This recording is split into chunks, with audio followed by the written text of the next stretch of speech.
오늘 저희에게 주신 하나님의 말씀은 구약 예레미야 36장 20절부터 26절까지입니다.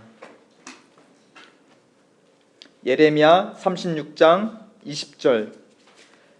그들이 두루마기를 서기관 엘리사마의 방에 두고 뜰에 들어가 왕께 나아가서 이 모든 말로 왕의 귀에 고하니, 왕이 여후디를 보내어 두루마리를 가져오게 하매 여후디가 서기관 엘리사마의 방에서 가져다가 왕과 왕의 곁에 선 모든 방백의 귀에 낭독하니, 때는 9월이라 왕이 겨울 궁전에 앉았고 그 앞에는 불피운 화로가 있더라. 여후디가 3편 4편을 낭독하면 왕이 소도로 그것을 연하여 베어 화로불에 던져서 온 두루마리를 태웠더라.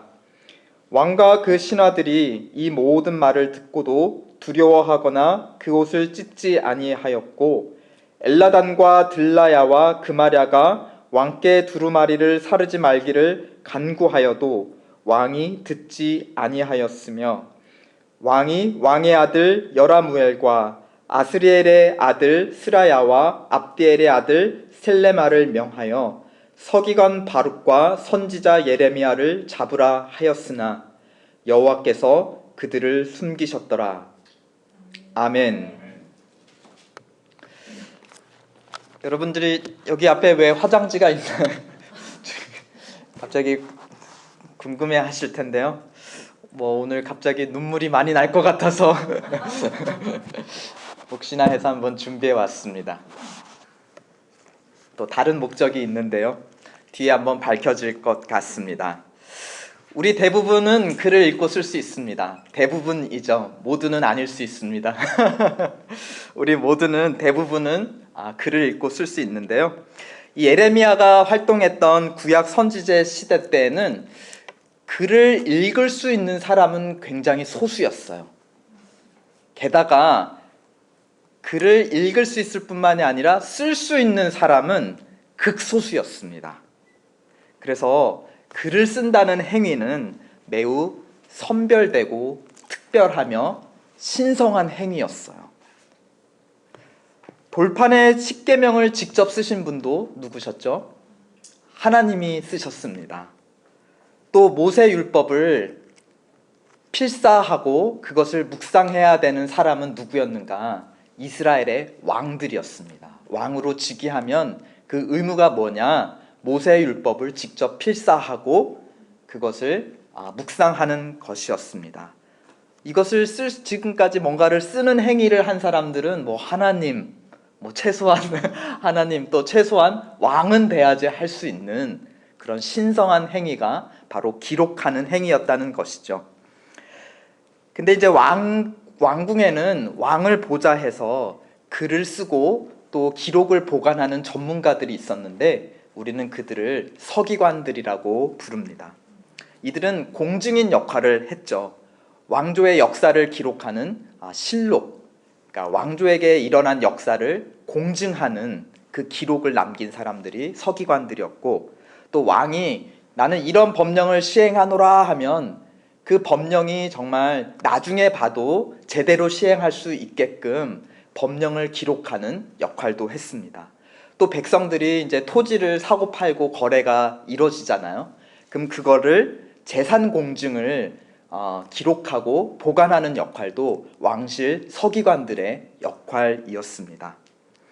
우리 예레미야 32장에 보면 하나님께서 예레미야를 보고 저 아나돗이라고 하는 동네에 가서 밭을 사라고 합니다. 친척으로부터 밭을 사라고 합니다.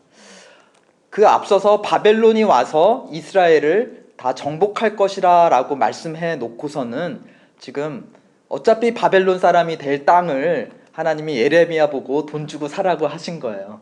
예레미야는 그대로 순종했죠. 어떤 뜻이었습니까?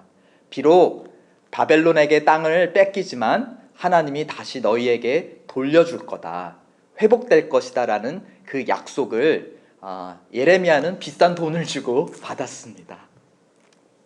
그런데 예레미야가 그 거래 증서를 누구에게 바쳤는지 알아요?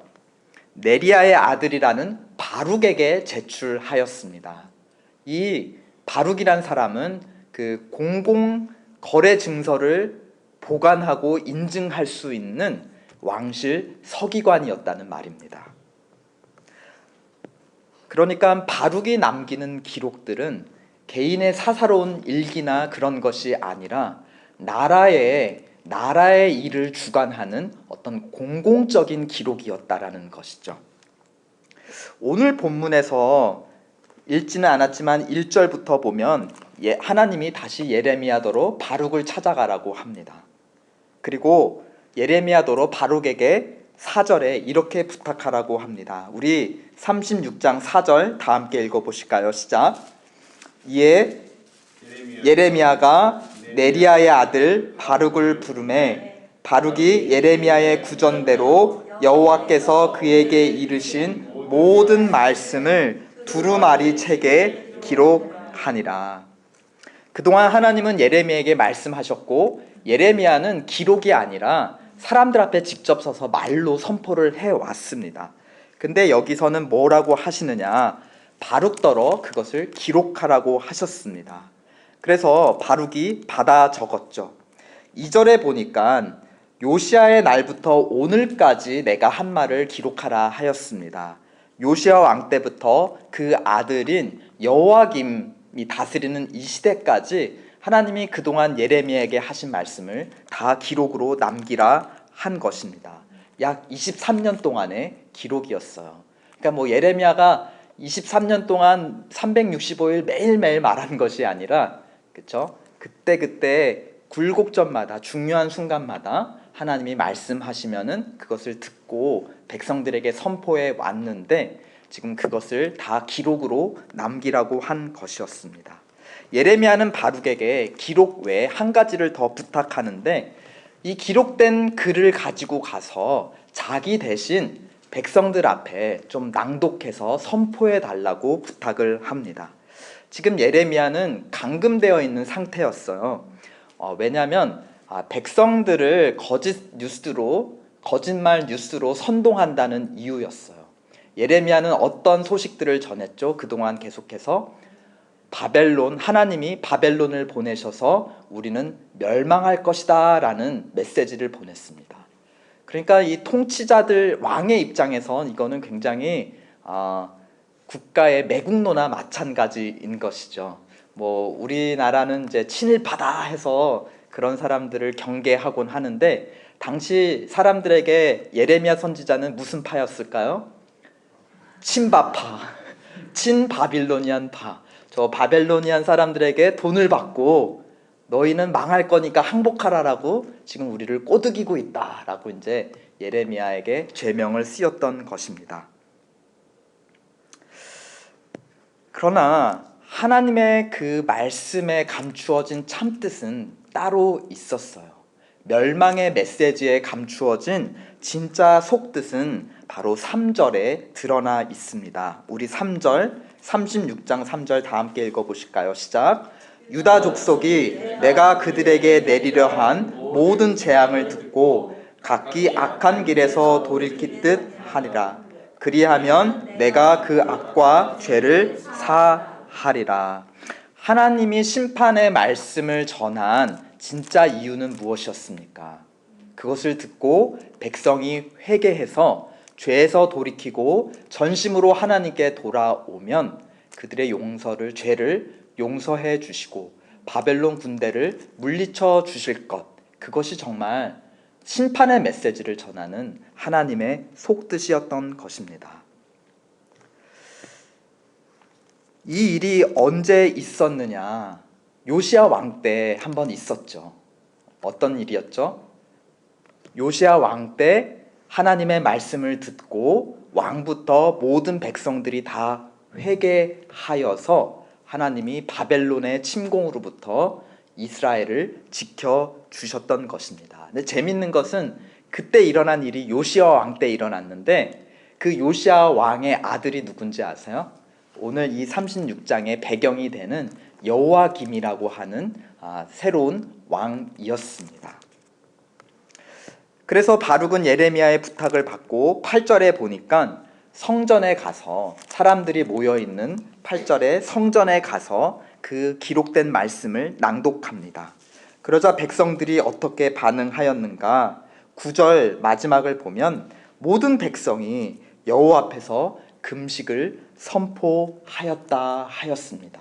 뭔가 지금 새로운 일이, 소망의 소식들이 일어나고 있는 것이죠.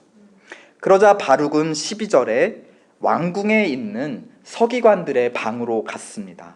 거기에 동료 서기관들과 왕실에서 일하는 관리들이 모여 있었습니다. 15절에 보니 바룩은 두 번째로 두루마리에 기록한 하나님의 말씀을 그들 앞에 들려주었습니다. 그들도 하나님 말씀의 엄중함을 깨닫기 시작했습니다. 그리고 왕에게 서기관을 하나 보내어서 지금 이러한 하나님의 말씀을 우리가 받았으니 왕에게 들려 보내 올리겠습니다 라고 하였습니다.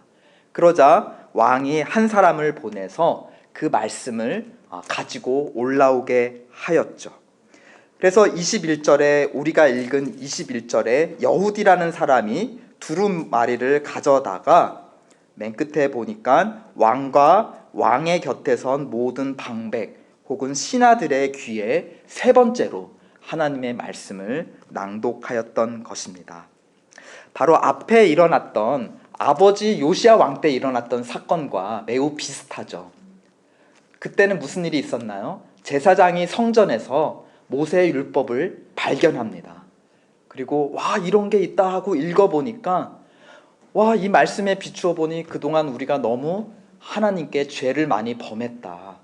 그러므로 우리 다 같이 회개하자. 그래서 요시야 왕부터 모든 백성이 다 회개하였습니다. 지금도 이 말씀이 성전에서 선포되었습니다. 그리고 어디까지 갔죠?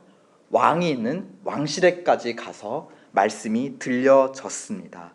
비슷한 상황에서 그 아들 되는 여호야김 왕은 이 말씀 앞에 어떻게 반응할까요? 그것이 바로 오늘 본문의 비교 포인트인 것입니다. 여호야김의 그 아들 되는 여호야김의 반응이 22절과 23절에 기록되어 있습니다. 한번 다 함께 읽어보실까요? 시작. 때는 9월이라 왕이 겨울 궁전에 앉았고 그 앞에는 불 피운 화로가 있더라. 여우디가 3편 4편을 낭독하면 왕이 소도로 그것을 연하여 베어 화로불에 던져서 온 두루 태웠더라. 말씀을 들었을 때 아버지 요시야의 왕은 하나님의 말씀으로 자기의 마음을 불태웠습니다. 그렇죠? 회개의 불이 그 마음에서 활활 타올랐습니다. 그리고 그는 성전으로 가서 성전 제단의 불을 활활 불태우며 하나님께 회개의 제사를 올려드렸습니다. 그런데 그 아들 여호야김 왕은 어떻게 하였죠? 그는 하나님의 말씀으로 자기의 마음을 불태운 것이 아니라 몸을 따뜻하게 데피는데 하나님의 말씀을 지금 사용하고 있는 것이에요. 성전 제단에 불이 타오르는 것이 아니라 왕궁의 추위를 피하기 위해 피워놓은 화롯불이 불타고 있는 것입니다. 이 당시 고대 사람들은 파피루스라고 하는 갈대 풀을 이제 짓 이겼고 붙여가지고 이렇게 종이를 만들었습니다. 그래서 한 요만한 사이즈가 이제 한 편인데요. 그거를 어떻게 했냐? 가장자리에 이제 악교 풀을 붙여가지고 또 다른 파피루스 종이를 붙이고 그렇게 되면 어떻게 되죠? 이게 이제 길게 이어집니다. 그리고 양 끝에 나무 막대기를 달아서 이렇게 돌돌돌돌돌 말았다가 이렇게 읽으면서 이렇게 펴가지고 한쪽에서 그때는 이제 우리는 오른쪽에서 왼쪽으로 읽지만 당시 사람들은 왼쪽에서 오른쪽으로 읽으니까 이렇게 이제 펴 나갔던 것이죠. 이걸 위해서 이걸 가져왔습니다. 우리 화장실에서 사용하는 화장지. 요 이렇게 칸이 있잖아요. 요게 파피루스의 이제 한 편이라고 생각해 보세요. 그럼 요거를 이제 요 사이사이를 이렇게 붙여가지고 이렇게 두루마기를 이제 만드는 겁니다. 이거는 이제 가운데 하나가 있지만 여기 하나가 더 있다고 생각해 보세요. 화장지가 이제 두 개가 연결돼 있다고 생각해서요. 이렇게 펼치는 거죠. 그렇죠? 그런데 요게 어떻게 생겼냐? 이제 여기 가운데다가 이렇게 글씨를 쓰니까, 그리고 주위에는 이제 풀을 붙이니까 여기는 글씨로 까맣고 여기는 이제 하얗게 남아서 밝습니다. 이게 꼭 무슨 모양 같냐 하니까 문, 영어로 door하고 굉장히 비슷한 거예요. 그래서 사람들이 요 그 파피루스 종이의 한 편 한 편들을 실제로 문이라고 불렀습니다. 거기에 기록되어 있는 그 지식의 세계로 우리를, 진실의 세계로 우리를 인도해주는 어떤 그런 문이라는 뜻이 담겨 있는 것이죠. 예레미야를 통해 말씀되어지고 바룩을 통해 두루마기에 기록된 하나님의 말씀은 문이었습니다. 어디로 들어가는 문이냐? 순종하지 않는 자에게는 그것은 심판으로 들어가는 문, 그 너머 바벨론 군대의 창과 칼이 기다리고 있는 심판의 문이었습니다. 그러나 그 말씀을 듣고 마음에 불을 지르며 제단에 불을 피우며 회개로 반응하는 하나님의 백성에게 그 문은 무슨 문입니까? 구원의 문이 되는 것이었습니다. 그런데 여호야김은 이 말씀을 어떻게 했다 하였습니까? 때는 9월이라, 오늘 우리 달력으로 말하면 12월 추운 겨울이었습니다. 그는 화로를 피워 몸을 따뜻하게 하고 있었습니다. 23절에 여우디라는 사람이 3편 4편을 낭독하면 왕이 소도로 작은 칼로 그것을 베었다 하였습니다. 여기에 이제 이 여우디라는 사람이 이렇게 하면서 한 3칸, 4칸을 읽으면 왕이 그거를 칼로 잘라다가 어떻게 했다는 거죠? 화롯불에 던졌다. 또 읽으면 잘라서 던졌다. 제가 나중에 치우겠습니다. 그렇죠. 무엇을 한 겁니까? 그는 스스로 구원의 문을 부서뜨리고 구원의 문을 불태워 버렸던 것입니다. 24절에 보니까 왕과 그 신하들이 이 모든 말을 듣고도 두려워하거나 그 옷을 찢지 아니하였다 하였습니다. 그리고 대신 25절에 말씀을 받아서 전한 예레미야와 바룩을 잡으라 하였습니다. 그러나 하나님은 그들을 숨겨 주십니다. 비록 두루마리에 기록된 하나님의 말씀은 칼로 찢고 불로 태울 수 있습니다. 그러나 그 말씀은 예레미야나 바룩으로부터 나온 것이 아니었죠. 그들을 잡는다고 해서 하나님의 말씀이 멈춰지는 것은 아니었습니다. 사라지는 것은 아니었습니다. 하나님의 말씀은 사라지지 않고 다시 기록됩니다. 36장 27절, 28절 한번 다 함께 읽으실까요? 시작. 왕이 두루마리와 바룩이 예레미야의 구전으로 기록한 말씀을 불사른 후에 여호와의 말씀이 여호와께로 임하니라 가라사대, 너는 다시 다른 두루마리를 가지고 유다 왕 여호야김의 불사른 첫 두루마리의 모든 말을 기록하라. 또 32절도 마저 읽어볼까요? 시작. 이에 예레미야가 다른 두루마리를 취하여 네리야의 아들 서기관 바룩에게 주매 그가 유다 왕 여호야김의 불사른 책의 모든 말을 예레미야의 구전대로 기록하고 그 외에도 그 같은 말을 많이 더 하였더라. 아멘. 그렇게 두루마리에 기록된 하나님의 말씀은 그대로 성취가 됩니다. 구원의 문은 닫히고 심판의 문이 열렸으며 불에 태워진 것은 하나님의 말씀이 아니라 무엇이었죠? 여호야김이 다스리는 예루살렘이 마침내 불에 타게 되었던 것입니다.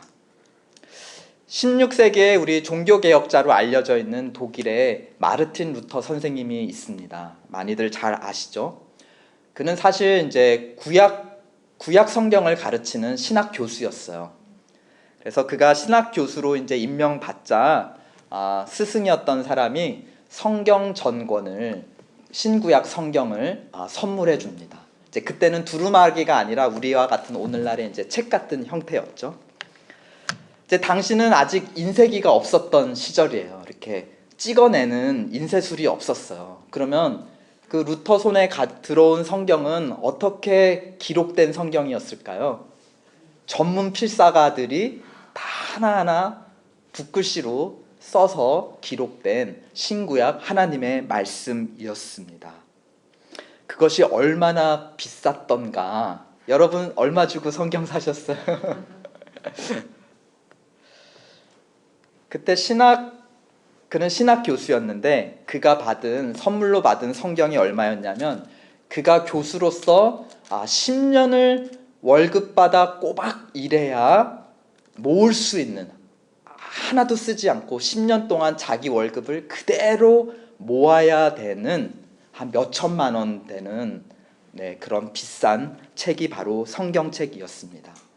16세기에도 성경책이 그토록 비쌌다면 예레미야 시대 때는 이런 두루마리 성경은 훨씬 더 비교할 수 없이 비쌌습니다. 일단 재료가 비쌌고, 또 그것을 전문적으로 쓸 수 있는 사람들이 정해져 있었기 때문에 그 사람들을 고용해다가 쓰는 임금 자체가 너무 비쌌던 것이죠. 그러니까 이거를 감당할 수 있는 사람은 누구였을까요? 한 나라의 왕 정도나 이런 두루마기를 가지고 기록물을 남길 수 있었을 것입니다. 그러니까 고대 시대의 두루마리 기록물이라고 하면은 누구의 기록인 것이냐? 왕이 공증한 거다. 즉 존엄한 기록, 반드시 이루어지는 왕의 명령이다라고 하는 공적인 의미와 가치가 있었다라는 것입니다. 이거는 왕이 보증하는 거다, 왕이 약속한 거다, 그러므로 반드시 이루어진다라고 하는 그 공적인 성격이 고대 기록물에 있었던 것입니다. 여호야김 왕은 서기관 바룩이 기록한 두루마기를 찢고 불태웠습니다. 신하들 앞에서 무엇을 지금 천명한 거죠? 무엇을 약속한 거죠? 여기에 기록된 말씀은 거짓이다. 내가 나에게 있는 모든 권세를 활용해서 결코 이 일이 일어나지 않을 것이다 라고 말씀을 찢으면서 약속을 한 겁니다. 그렇죠.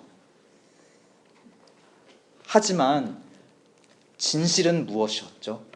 그 말씀에 기록된 대로 진실이 이루어지고 여호야김은 포로로 끌려가 비참한 최후를 맞이합니다. 그 말은 이 두루마리의 말씀을 기록한 하나님이야말로 여호야김보다 더 위대한, 더 권세 있는 왕 중의 왕임을 하나님이 드러내셨다는 것입니다. 왕이신 하나님은 구약 선지자를 통해 또 신약의 사도들을 통해 당신의 말씀을 기록해 주셨습니다. 입으로 전한 것을 누군가 받아 적기도 하고, 또 하나님의 말씀이 임하면 그때는 그냥 잠깐 메모지에 잠깐 메모를 남겼다가 나중에 그것을 묵상하면서 좀 더 자세하게 정리해서 기록하기도 하였습니다. 또 이전 기록을 참고해 읽으면서 이전에 약속된 기록된 하나님의 말씀이 오늘 이렇게 이루어졌구나 하면 그것에 더해서 그 예전에 기록된 말씀에 더 첨언을 하기도 하였습니다. 또 못된 여호야김 같은 왕이 찢고 불태우면 또 다시 기록하는 수고도 아끼지 아니하였습니다.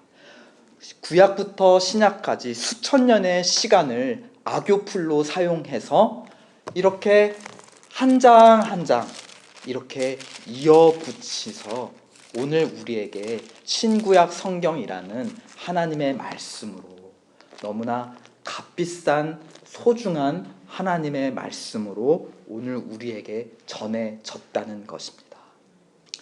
이 모든 기록은 개인의 사사로운 기록이 아니라는 것을 우리는 오늘 본문 말씀을 통해서 살펴보았습니다. 누구의 기록이라는 것이죠? 왕 중에 왕이신 하나님이 남기신 기록이다. 이것은 사사로운 개인의 기록이 아니라 온 만물의 왕이신 하나님의 공식적인 기록이다. 그러므로 여기에 기록된 말씀은 어떻게 된다? 반드시 이루어진다. 이렇게 받은 성경을 우리는 여호와김 왕처럼 내가 마치 왕인 양, 이건 쓸데없는 말씀이야 라고 우리는 무시하고 덮어버릴 수 있어요. 우리 편리대로 이것을 해석할 수도 있습니다. 우리 마음대로 다룰 수 있어요. 잘라서 여기에 붙이고 저기에 붙이고 하면서 나를 위로해주는 말씀으로만 받을 수도 있습니다. 무슨 행위인가요? 내가 왕이라는 것이죠. 남이 손님이 왔을 때 우리 집은 신앙 좋은 집안이다 라고 보여줄 수 있는 그런 책장에 장식용으로 이 성경을 쓸 수도 있습니다.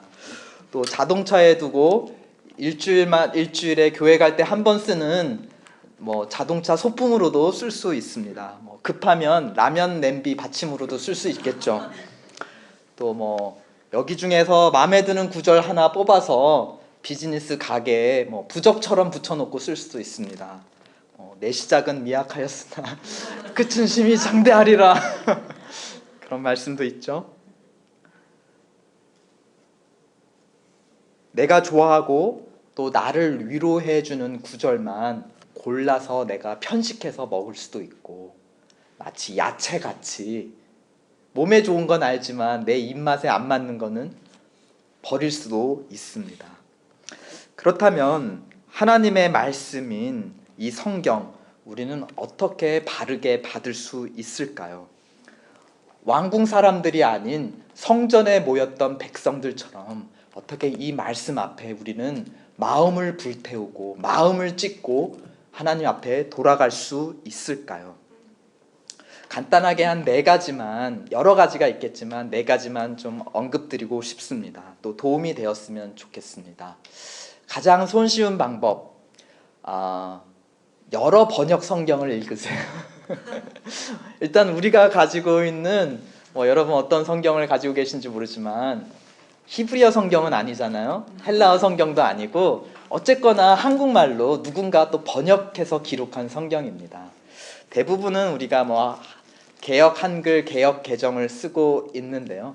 이 번역 성경을 폄하하는 것이 아니라 사실 우리 시대에 읽기에 좀 이해하기 어려운 어투로 사용이 되어 있습니다.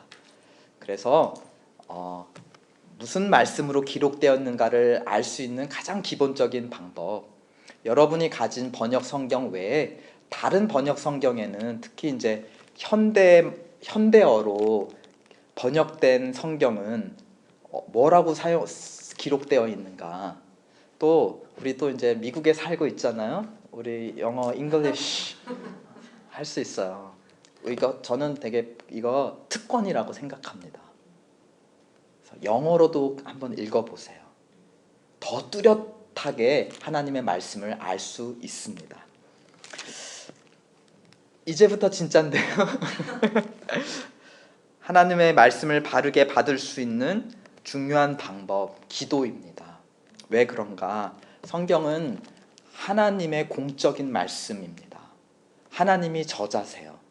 그러므로 누구의 도움을 받을 때 우리는 하나님의 말씀을 잘 이해할 수 있을까요? 다른 누가 아닌 하나님의 도움을. 하나님이 저자시라는 건 하나님이 또한 가장 좋은 해석자이시라는 뜻도 됩니다. 그러므로 기도를 통해 성령의 충만함을 받으심으로 하나님의 도움을 받아, 하나님의 도움의 빛을 받아 성경을 읽으십시오. 2번째, 공동체입니다. 기록된 말씀은 본질적으로 공적인 것이었어요. 이 성격이 공적인 것입니다. 나라에 관한 것이고 백성들에 관한 것이고 그 나라를 다스리는 하나님의 계획에 관한 것입니다. 우리가 이것을 개인적으로도 받을 수 있습니다.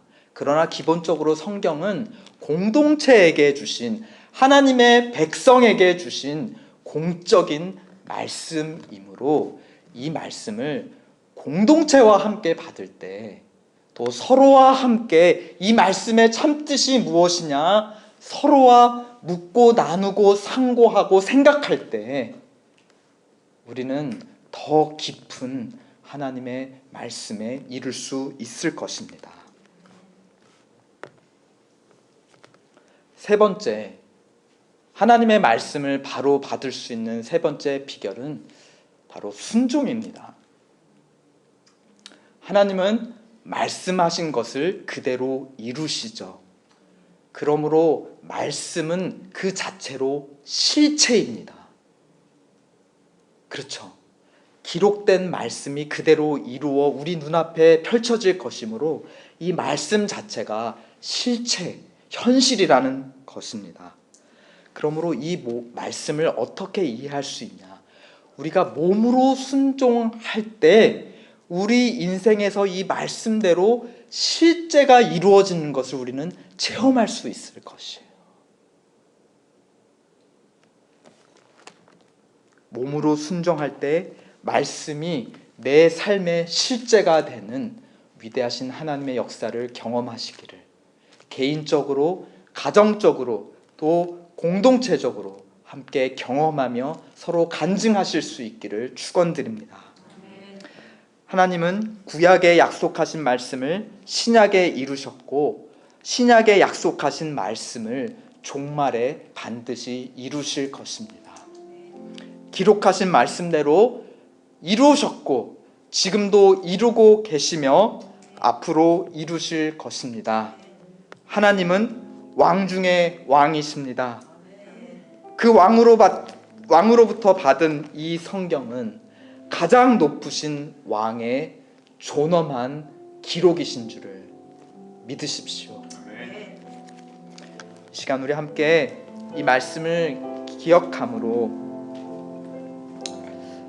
말씀 앞에 선다는 것은 결국은 하나님 앞에 선다는 것입니다. 왜냐하면 하나님은 말씀대로 이루시는 능력 있으시고 또 신실하신 우리의 아버지이시기 때문입니다. 우리 말씀 앞에 경외함으로 섭시다. 생명의 말씀을 읽고 순종하며 주님을 경배합시다.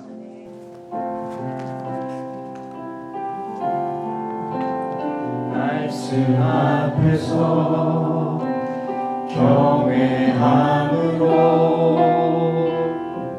주께 홀로 섭니다.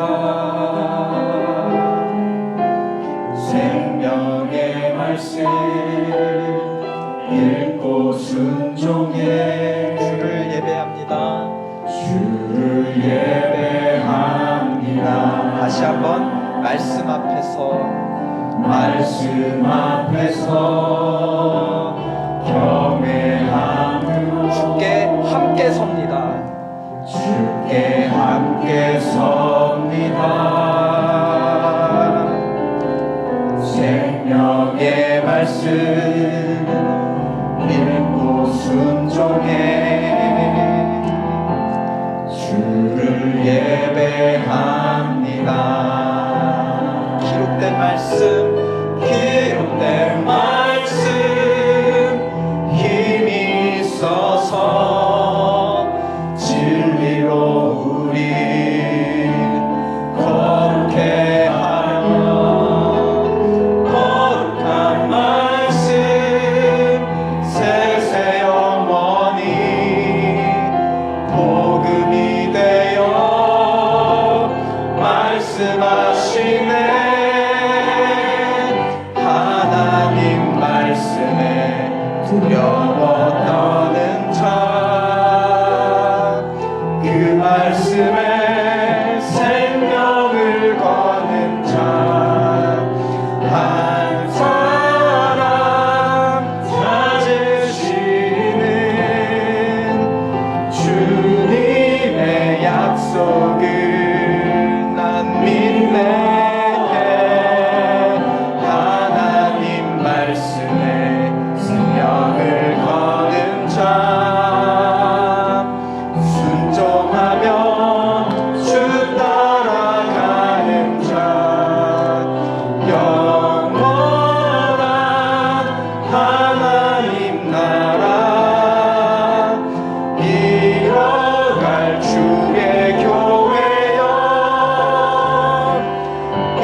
지금은 우리에게 영원의 시간을 뚫고 말씀해 주시는 하나님 아버지의 사랑과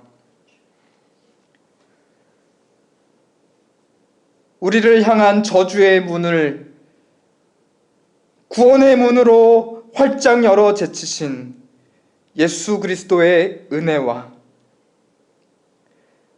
연약한 우리를 통해 존엄하신 하나님의 말씀을 친히 이루어 가시는 하나님 성령의 역사가 엠마오 가는 길 교회와 다음 세대 위에 동역하는 선교사님들과 이웃교회 위에 무엇보다 몸은 따뜻할지언정 그 마음의 극한 추위로 떨고 있어 말씀의 불이 필요한 모든 이들 위에 이제로부터 영원토록 함께 계실지어다.